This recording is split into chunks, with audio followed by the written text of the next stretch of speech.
Will the Cincinnati Bengals get their revenge on the Baltimore Ravens on Thursday Night Football? We're breaking it down on today's edition of Locked On NFL. The new Locked On NFL. The madman Tyler Rowland is your double shot of NFL espresso with the Locked On local experts on every major story. Get ready, Rowland is wrapping up. The new Locked On NFL starts now. Locked On Podcast Network. Your team every day. Football fans, welcome in to the Locked On NFL podcast, bringing you a double dose of the NFL's biggest stories with help from our local experts that know your favorite teams like no one else. I am your host, the madman, Tyler Rowland, joined today, as I am every Thursday, by Locked On NFL expert, the data queen, Michelle Majuk. On today's show, we are going to talk about who we trust more between the Chargers and the Broncos in the AFC West, who we trust more in the NFC East between the Commanders and the Eagles. But first, a big-time, fantastic game on Thursday Night Football between the Baltimore Ravens and the Cincinnati Bengals. Before we dive in, do want to let you know that today's episode is brought to you by Prize Picks. It's Crossover Thursday here on the Locked On Podcast Network, and Crossover Thursday is always presented by Prize Picks. Go to prizepicks.com/LockedOnNFL. Use the code LockedOnNFL, all lowercase, to win $50 instantly when you play $5. Michelle, we got a monster game. If people will remember, big time matchup with the Bengals and Ravens earlier this year. Burrow throws a late interception. The Bengals botch a hold for a field goal in overtime, and the Ravens end up winning. I don't think that the Bengals are going to get their revenge this time. What say you? I think they desperately need the win. So they're going to play well. They're going to put up points. I'm just worried. I don't know how their defense is going to stop Lamar Jackson and Derrick Henry right now, and Zay Flowers, who's doing it, and Mark Andrews, who can do it in the end zone. Like, their defense is just not good enough to stop those weapons. Now, the Ravens defense hasn't been very good at all this year either. So maybe the Bengals can just, if they get the ball last, maybe it's just back and forth. But the Bengals will have to get lucky in that area and just be putting up like 40 points to win this game. Yeah, it should be a shootout, and that'll make for a fun game. But you make a great point about the defenses, and, especially on the Bengals side of things, they definitely could have used a little bit more help on the defensive side of the ball. They only make the trade for Khalil Herbert, and our guys over at Locked On Bengals talked about the Bengals, maybe not making enough moves to bolster this team at the trade deadline. Such a big test coming up after the way things went the first time these teams played, where they had a couple stops early and then they let it get away from them late, and the interception in the fourth quarter was killer. If the defense has another game like that, it's going to be really tough, especially with not knowing what's going on with Orlando Brown and T. Higgins, who we don't have an injury report yet. They don't practice until late on Tuesday, and we're recording before that, after the trade deadline, but before they practice. They could be shorthanded again this week, James, and so you might need more complementary football if you can't get one or both of those guys back this week. And so you're looking at all these young players on defense where they didn't make a move to add help, or couldn't make a move to add help, but ultimately didn't make a move to add help. And now you're banking on the guys they have. And honestly, it's really hard not to be cynical about that. I hope that they're right and these guys develop, but we've seen them time and time again say we like the guys in the building. And we've seen that bite them in the butt. And a guy like Myles Murphy, who Bengals fans have been waiting on, who's a first-round pick, he just simply has not stepped up enough. And if you're not going to get to Lamar Jackson consistently, then I just don't think you really have a chance of slowing down Baltimore compared to what they were able to do early in that game in their first matchup. Yeah, and like each of the 4 wins that the Bengals have this season are against current 2-7 teams. Ooh. Their 4 wins have come against the Panthers, the Giants, the Browns, and the Raiders. So it's not like we know a whole lot about this team, even in their wins, because it's like, okay, well, those were terrible teams. The Bengals aren't a terrible team. We know that, right? But are they somewhere in the middle? Are they a team that can stick with the Ravens? Now, they did earlier. That was at home, though. Can they do it on the road? Joe Burrow is 1-5 against Lamar Jackson in their careers. Like, the Bengals really need a win to stay in this AFC hunt. But also the Ravens need a win too to, try to keep up with the Steelers, who are currently in first place. So it's not like the Ravens don't have a ton of pressure on them as well. Yeah, exactly. And coming out of the trade deadline, the Ravens they went and got Deontay Johnson a week ago, and, they do go out and get Tre'Davious White at cornerback, but I don't know how much that's really going to help you. And they really could have used some help on the edge. And my guy, Kevin Allstriker from Locked On Ravens, talked about, his disappointment with what the Ravens did at the trade deadline and gave it a grade. I don't think the Ravens did enough this trade deadline. Obviously, there is a shot guys on the roster can get going. I'm not saying it's impossible. I'm not. There is a shot. There is actually a decent shot that it happens. But I think they could have increased that chance if they were to add somebody, especially in the pass rushing department. So I'm gonna go C-. I'm gonna go C-. Wasn't a complete failure, but it was a disappointment. That's what I'll say. Wasn't a complete failure, but it was a disappointment. It's something I said early in the year with Baltimore, and, maybe it was too early to make that proclamation, but if you wait long enough, as they say, Michelle, I wasn't wrong. I was early. But I just think Baltimore missed their best chance to knock off Kansas City last year.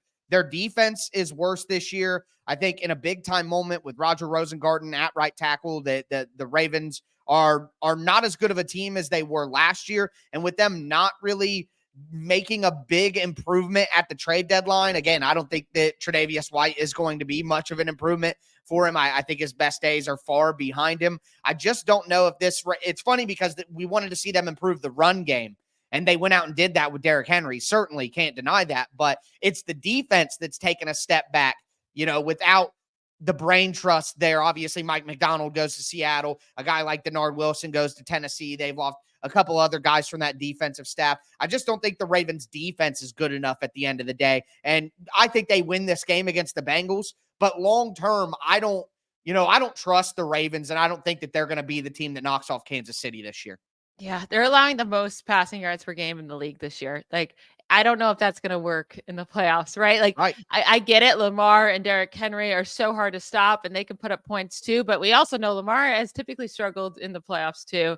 And then also they have had a couple disappointing games this year against the Raiders and against the Browns. It's not like those are teams that they're way better than, but they still just fell short to them. This will be an interesting game. I will say that. If the Bengals can come out and beat the Ravens, I think we're saying they could be a really scary team once you get to the playoffs if they're a wild card team. If the Ravens come out and just destroy the Bengals, then you say, all right, they're probably going to end up taking the AFC North by the end of the year. Well, even if the Ravens do win this game, I don't know. The Steelers are rolling pretty good. I mean, we will see one of the best divisions of football, probably the best division in football. It'll be interesting to see what happens as we continue forward. But at least a very interesting and should be very entertaining Thursday night football game. But another race that's going to be very entertaining to watch is in the NFC East with the Washington Commanders and the Philadelphia Eagles. Who do you trust more? We're going to answer that question. And who's going to get one of those final wild card spots in the AFC West, the Chargers or the Broncos? It's Locked On NFL, part of the Locked On Podcast Network, your team every day. Today's episode is brought to you by the pre-alcohol drink from Zbiotics. All right, folks. The pre-alcohol probiotic drink by Zbiotics is the world's first genetically engineered probiotic. It was invented by PhD scientists to tackle rough mornings after drinking. Here's how it works. When you drink, alcohol gets converted into a toxic byproduct in the gut. It's this byproduct, not dehydration, that's to blame for your rough next day. Pre-alcohol produces an enzyme to break this byproduct down. Just remember to make Zbiotics your first drink of the night. Drink responsibly, and you'll feel your best tomorrow. I have used the pre-alcohol drink by Zbiotics. It definitely makes a big difference the next day. Had a big golfing event on a Saturday. Made sure to hit the pre-alcohol drink before I started. And by Sunday morning, I was ready to go and revved up to cover a long day of NFL action. Here's how to use it. Step 1, drink the pre-alcohol drink. Step 2, drink responsibly. And step 3, enjoy tomorrow. Go to zbiotics.com/LockedOnNFL to learn more and get 15% off your first order when you use Locked On NFL at checkout. Zbiotics is backed with a 100% money-back guarantee, so if you're unsatisfied for any reason, they'll refund your money, no questions asked. Remember, head to Zbiotics.com/LockedOnNFL and use the code LockedOnNFL for 15% off at checkout. All right, Michelle, let's continue today's edition of Locked On NFL. Talked about a big showdown in the AFC North. Now we're going to continue our kind of division-centric conversations here. The Washington Commanders go out and make a big splash with Marshon Lattimore at cornerback, a big trade with the New Orleans Saints. Is that enough for them to hold off the Philadelphia Eagles, who are starting to play better football? My guy David Harrison from Locked On Commanders talked about the addition. Beyond the 71.6 coverage grade, 14 targets, guys. That's how many times Marshon Lattimore has been targeted this season. 14 times. Compare that to Noah Igbenogany, who has been targeted 37 times. Noah Igbenogany did not start this season as an every down player for the Washington Commanders. Mikey Sainristil, 37 targets this season. Benjamin St-Juste, 55 targets this season. The only two cornerbacks on this team that have played in the game that have gotten less targets than Marshon Lattimore, Emmanuel Forbes with 9, Michael Davis with 5. Think about how little Emmanuel Forbes has played. He's only been targeted 5 fewer times than Marshon Lattimore, despite the amount of times Emmanuel Forbes hasn't been on the field. That is how often quarterbacks are going away from Marshon Lattimore. So that'll have a big impact, obviously, on the Commanders. And one thing that I mentioned on yesterday's show, my everydayers of Locked On NFL will remember, is now you get to move Sainristil into the slot, which is where he was really expected to play coming into the draft or coming out of the draft. That was the expectation. So not only do you improve your slot play because you got a guy who's supposed to be in the slot, but obviously you're going to improve one of those outside corner spots. I think this is bigger than just the general idea of adding Marshon Lattimore, who's a good player. It's about this matchup with the Eagles, in my opinion. One of the reasons I like the Eagles so much is they just have playmakers. They have really good talent at the top of their roster. And when you could put Marshon Lattimore one-on-one against A.J. Brown, and now you just have to deal with Devontae Smith and Dallas Goedert over the middle of the field, I think that really, really helps you out. So to me, this wasn't just a move to make the team better. This was with the idea of how do we beat the Philadelphia Eagles? And I think that Marshon Lattimore against A.J. Brown is going to be a huge matchup that will determine things going down the stretch. Yeah, I mean, even before this move, the Commanders on defense have looked so much better, right? Yep. And even since week 4, they've been the number 1 pass defense in the league, allowing 147 passing yards per game since week 4, like allowing 6.1 yards per pass attempt. They've been so much better than they were last year, than they were through the first 3 weeks of the season. And the competition, no, hasn't been the strongest as of late, but I felt like they even played a pretty strong game overall against the Ravens. I know they ended up losing that, but I feel like they were competitive in that game. And then you put that together with their offense that's just been so dynamic, and they rank first in the NFL in points per drive, yards per drive, and plays per drive, and 3-and-out percentage. Like everything that they're doing is working for them. And now on both sides of the ball, I think the Commanders are for real. Yeah, I think that they're for real too. And, you look at Jaden Daniels, and we're still here. We're 9 weeks into the season, and I think Jaden Daniels would be top 5 in the MVP discussion still. Listen, he should be. I have a couple fun stats here. So the Commanders are averaging 3.1 points per drive, right, this year. Every quarterback that was a starting quarterback for a team since 2000 to average 3+ points per drive was the MVP that season. Tom Brady in 2007, Patrick Mahomes in 2018, and Aaron Rodgers in 2020. So honestly, love that note. And then also Daniels is the 4th quarterback to have 100+ passer rating over his first 9 career starts. After his team, the team he's on, lost 12+ games the previous season. The only guy that had a higher passer rating in that situation was Kurt Warner in 1999, who was the NFL MVP. Yep. There we go. Incredible data from the Data Queen. See that the title is for real, folks. It is for real. Yeah. And they're going to need him to make plays, because obviously when the Eagles are at their best, Jalen Hurts is making plays. But it's funny that on the Eagles side of things, they didn't make any moves at the trade deadline. And Trader Howie, who's usually praised for all the moves that he makes, really didn't do anything. But my guys over at Locked On Eagles actually think that that's perfectly fine. But I will say I am shocked. Like Howie Roseman always likes to make trades, and especially considering how much activity there was, I felt like he was getting FOMO just watching everybody else make moves. But I think he actually made the right call by just sitting on his hands today. There have only been 7 teams during this season that have not been involved in a trade, and the Eagles are one of them.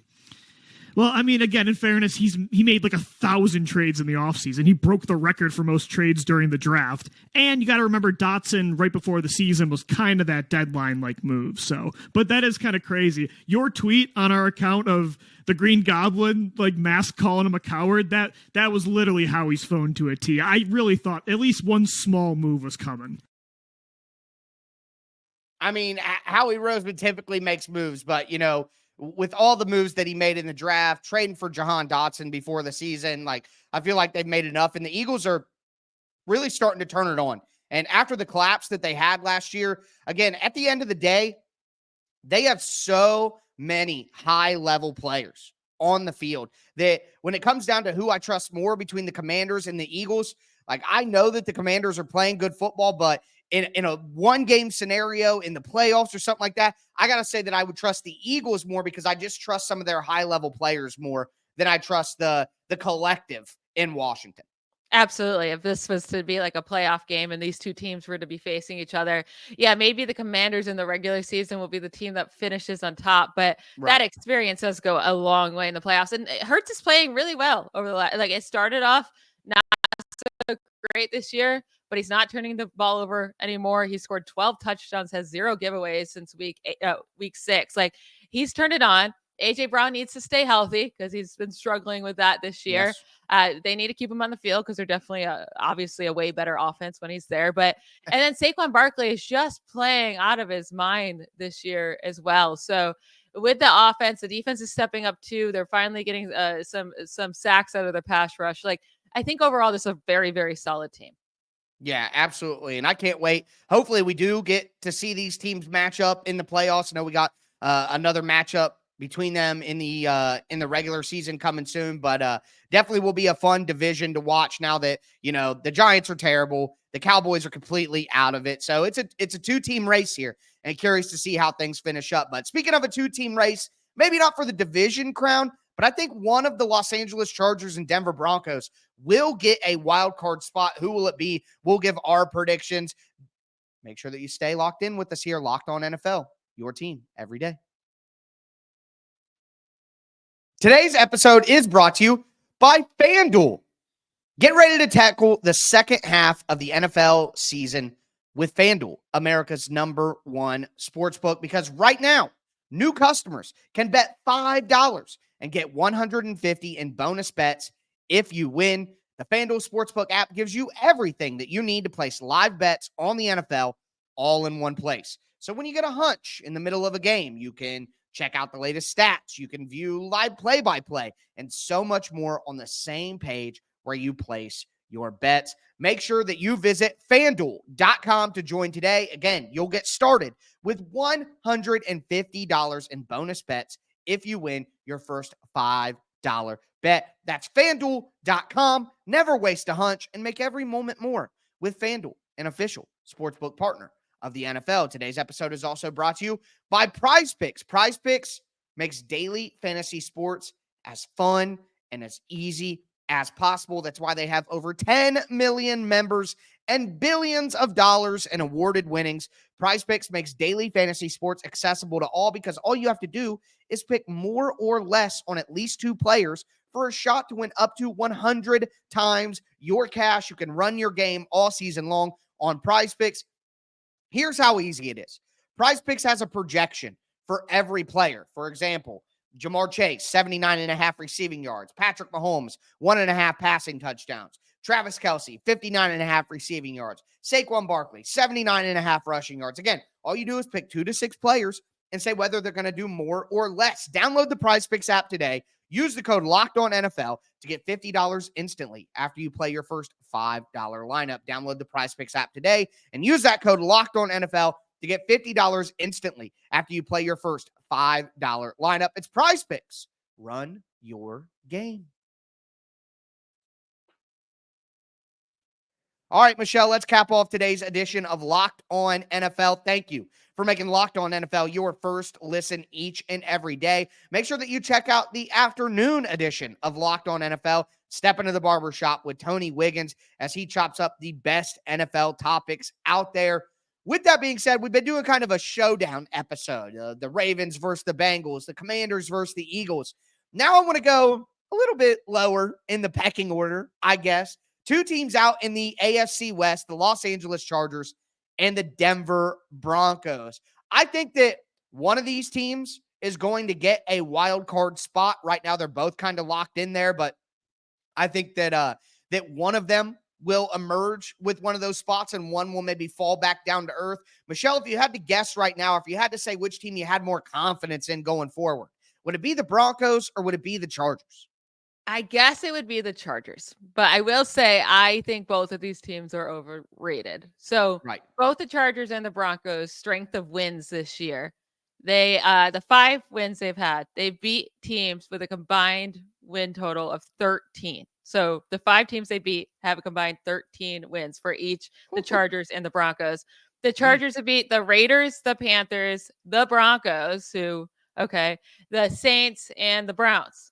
The 3 games that they played that were against teams that I consider even like the Steelers and the Cardinals, teams, and the Chiefs, they lost to. So I just don't think we know a whole lot about them yet. And we will learn a lot about them. Maybe not this week because they face another terrible team in the Titans, but the next 4 games after that, it's the Bengals, it's the Ravens, it's the Falcons, it's the Chiefs. I do think overall the Chargers are the better team than the Broncos because of the quarterback and the coaching. But I still don't have great trust in them either. Like, I won't be surprised if at the end of the day, it's the Bengals and the Jets who get the final 2 AFC wildcard spots. Yeah, if both of them fall out, I guess that is possible. I do think that one is going to make it, and I think it is more likely that it's the Chargers. You look at the Broncos schedule, the Chiefs, the Falcons, that's tough right there. They do get the Raiders and then the Browns and then the Colts, but then they play the Chargers again, and that one is in Los Angeles, which it's not like the Chargers have some kind of home field advantage or anything, but still players playing at home, at the Bengals, and then finish with the Chiefs. Like, the Broncos just have a tough end of the season schedule that I think it'll make it tough for them. And they didn't make any moves to bolster the team. They actually got rid of Baron Browning. You can never have too much pass rush. And my guys over at Locked On Broncos were maybe a little disappointed they didn't see more action as well. Yeah, I don't love it, Cody. I understand it. I think that we need to talk about it. It's definitely important because you look at the teams in the AFC, the Kansas City Chiefs. Let's specifically talk about the teams that if the season ended today, they would be in the playoffs, which would include the Denver Broncos. The Kansas City Chiefs, they went out and traded for DeAndre Hopkins and Josh Uche from the Patriots, a pass rusher. The Pittsburgh Steelers trade for Mike Williams and Preston Smith of the Green Bay Packers. The Baltimore Ravens trade for Deontay Johnson and the corner from the Rams, and Tre'Davious White. Yeah. And so you look at a number of these teams right now in the AFC that didn't stand pat. And you can't help but wonder, like, okay, what's the deal with the Denver Broncos here? Well, I think the deal is they know that they're a year ahead of schedule. I think they're a little bit better this year. And you would hope that people in the building have a little bit of self-awareness, like, hey, our record is good, but our roster isn't quite good enough to be what maybe some fans are hoping we're being. That would be my only explanation for them, not only not being buyers, but being sellers. I think they're being smart. I think they're actually this doesn't happen a lot where teams really acknowledge where they're at. Right. Even if you sneak into the playoffs, Broncos, you're not winning a playoff game. Even if somehow you get lucky and win a playoff game, like you're not making a run. That's all I should say. Yeah. Like, it's not happening. I think they're smart to understand that. They're smart to even acknowledge maybe we don't even make the playoffs, but maybe that's why they trade away Baron Browning. They don't make any moves because they're happy with where they're at right now, but they also just got murdered by the Ravens. Like, yes. Those are the type of teams you'll be facing in the playoffs. Like, they're not even close to that level of talent, but the Broncos, like you brought up, super tough schedule, 4th toughest remaining strength of schedule in the NFL moving forward. I don't foresee them actually making the playoffs this year. And you mentioned the schedule for the Chargers, and I agree with you. That's why I trust the Chargers as well. And they're 100% getting a win this week against the lowly Tennessee Titans. And, talking about that schedule, my guys over at Locked On Chargers talked about what the Chargers need to do down the stretch to make a playoff, push a reality. Yeah, I think it's really about a numbers game, right? Like, to me, this is what it looks like. The Chargers have 4 really winnable games still left on their schedule this year. And I think 10 is probably the magic number. I think 10 gets you into the playoffs, especially how bad most of the AFC has been so far this year. You have 4 very winnable games that you will probably go into as the favorites against the Titans, Broncos, Patriots, and Raiders. Let's assume you win all those games, which, a hard assumption to make, but the Chargers have beat the bad teams they played all year, and I think the Broncos are kind of fraudulent, and the Chargers already beat them. Yep. And now you get them at home instead of in Mile High where it's tough to play. That means you have to win one of the Bengals, Ravens, Chiefs, Buccaneers, or Falcons. You basically have to just not go on a 5-game losing streak during the hardest part of your schedule. So I think they'll be able to avoid that. You know what I mean? I think they'll find a way to push through, get those 10 wins, and be in. But, like the Broncos, I'm not going to trust the Chargers. When their run game isn't going, their offense completely falls apart. And their run game, people think Chargers this year, and they think run game. They're only like one spot better this year in terms of like success rate in the run game than they were last year when they had like a historically bad run game. So it's not like they've made some major improvement. Yeah, and people are really loving Justin Herbert's play, and he is playing well with especially the weapons that he has. Right. But it's still not. Like the Chargers get into the playoffs. Do you really envision them winning a playoff game? They would have to play lights out on defense, and they totally could. But it's just so hard to know how good this defense really is. I mean, they're the number 1 defense in the league. But again, they have faced so many bad offenses. Even when I brought up they played the Steelers, and that's one of the games they lost, like that was still with Justin Fields. That wasn't with Russell Wilson when they were putting up points. The Chiefs, like they lost to them, but it's not like and again, like I'm saying, like this is the one hard offense they've played this year is the Chiefs, but it's also not like Mahomes and this Chiefs offense has been destroying teams this year on offense besides this Buccaneers defense that's terrible. So I don't think we know a whole lot about the Chargers defense yet. Yeah, I it's kind of like how I feel about the Broncos defense too. It's like, both of their defenses look great early in the year, but they haven't had a lot of strong competition. But either way, just the strong starts that they got off. I mean, they beat who they played. They played who they played, and they played well. So I think with the strong starts that these teams have had, one of them is going to make it. And I think both of us feel a little more comfortable with the Los Angeles Chargers. But with that being said, that is going to do it for today's edition of Locked On NFL. Again, make sure that you tune into the afternoon edition with Tony Wiggins, the barber himself, and step into the barbershop. That's going to do it for us today. Make sure that you get subscribed, stay subscribed. For me, your host, the Madman Tyler Rowland, and the Data Queen herself, Michelle Majuk, as we tell you every single week, stay safe out there. Bye, y'all.